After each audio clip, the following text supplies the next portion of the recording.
All right, time to dust off our sketchbooks and we're gonna start drawing today.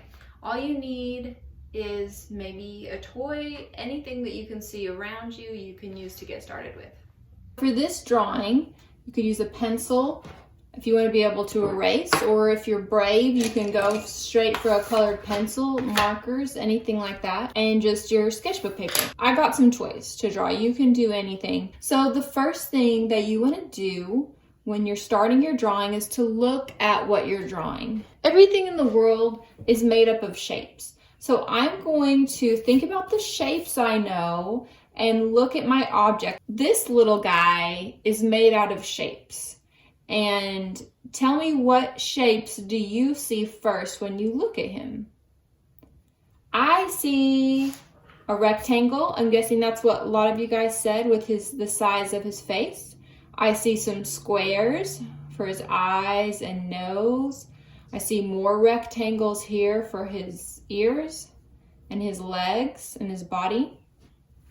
So now that you know the shapes of what you're drawing, you're going to pose your little guy, and I'm going to draw the shapes I see. So I'm going to start with the big shape for the head, and I'm going to draw, you can draw lightly. I'm going to draw dark so that you can see on the video, but you might want to draw lightly because then you can erase. So I'm going to draw the main shape for the rectangle. Now it's kind of rounded because it's a stuffed animal, so I'm going to add a round curved line on the side for the cheeks, and underneath it's kind of rounded, so I'm going to add a round line down there, and up here too, a little bit rounded.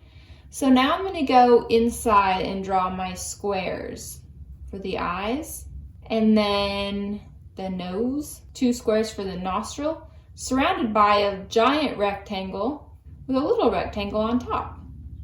Now the ears are more rectangles, and his body, from this angle it doesn't really look like a rectangle to me. From this angle it actually looks like a smiley face, like part of a circle. So I'm going to do part of a circle for his body, and then I'm going to do rectangle coming out for his legs, and his back legs back there, kind of a wide rectangle, almost a little bit of a triangle. So now that I've got the basic part of him done, even though it has a lot of scratchy lines, I can use my pencil to erase those, which if you draw light, it's easier to erase. And you can use your colors to color it in. One strategy I use for coloring in is outlining the small shapes. That way you don't accidentally color into it with the color that's around it. And then if you can color in one direction, it always looks nice. And then you can just color in between those lines that you made. And here is my amazing Minecraft pig made from shapes. So what I want you to do is just take a minute to look at whatever you think you might draw, and try to break it down into shapes. So let's look at this one first. She's got some circles, ovals.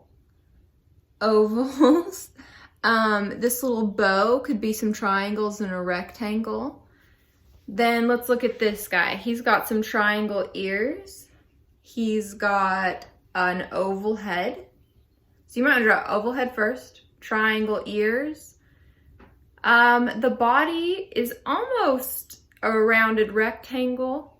He's got some circles for his feet, little triangles poking out for the arms. So I want you guys to take whatever it is that you think you want to draw and look at it closely and see what kind of shapes that is made up. Sometimes it's easier. Some are a little trickier because they're not the shapes we always think of, like circles, ovals, rectangles, but maybe like a upside down triangle, rounded kind of triangle. The tentacles on this are made from circles that curl around.